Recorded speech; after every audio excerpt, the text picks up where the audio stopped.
So my name is Michael, and today I'm going to be talking about a few different projects that embrace community activism from a completely new and completely open perspective.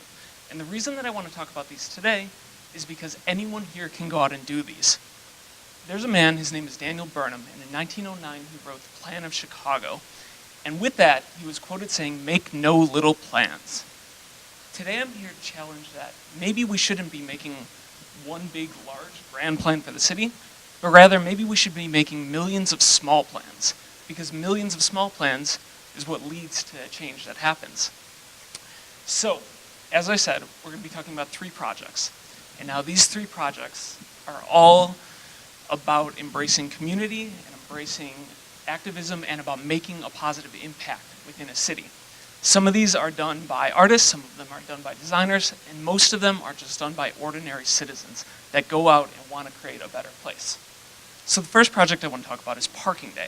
Parking Day is exactly what it looks like.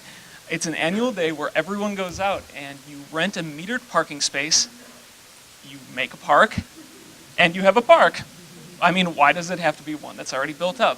Now, Daniel Burnham, who we talked about earlier, who I mentioned, actually said that all citizens should be within walking distance to a park. That's not the case. But Parking Day is a way of making that happen, at least for one day. And the amazing thing about Parking Day is you don't need anything to do it. You don't even need sod. You can get sod, you can get a bench, you can get everything. You can get a plant, but you don't even need that. You can do anything you want. It's September 21st, for those of you interested. Another project I'm going to talk about is one done by New Orleans artist Candy Chang, and she did this project called I Wish This Was. And with I Wish This Was, she gave out and freely distributed these stickers that would go up into abandoned spaces, empty lots, and spaces in empty storefronts. People would then go from the community, write on these stickers, and say what they wish it were. Now, some of the results were really fantastic, some serious and some completely ridiculous. I wish this was covered in bacon. I mean, sometimes you want your building to be covered in bacon, but some of them are really true voices from the community. I wish this were a grocery store. I wish there were a community garden. I wish this were a bike lane. Okay, now the project I'm really going to focus on today is something that I've done quite a bit of work in, and that's guerrilla gardening. And for those of you who don't know, guerrilla gardening is basically you go out and you plant on land that's not necessarily yours. It's a very legal and very devious act that one day I plan to get arrested for. It's been going around for quite some time. In 1649, I love this, the common people ought to dig, plow, plant, and dwell upon the commons without hiring them or paying rent to any. This was done by the Diggers, a communist group from 1649. But the most well-known group of guerrilla gardeners were in the 1970s. This is Liz Christie and the Green Guerrillas.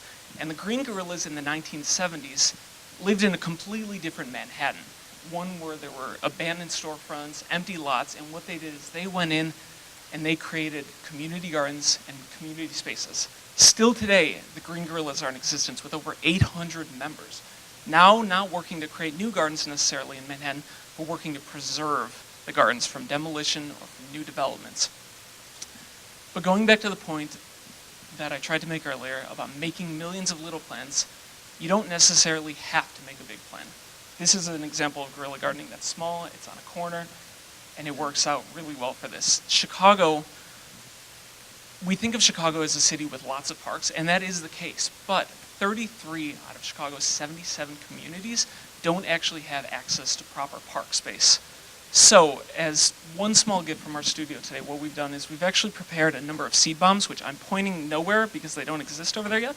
But there's going to be seed bombs. What they are, they're mixtures of compost, perennial native wildflowers, and clay. Take them, throw them into an empty lot, and come the spring, they will bloom. And that's the first start in making something happen. But the idea here is if you go out and you do the guerrilla gardening, that's one thing, but there are a million other things you can do. Anyone can go out, anyone can have a voice, and anyone can have a say in what happens in the city. But you can't do that without actually going out there and saying something. So today I urge you, go out there, say anything, and if you will, it will be heard. Thank you.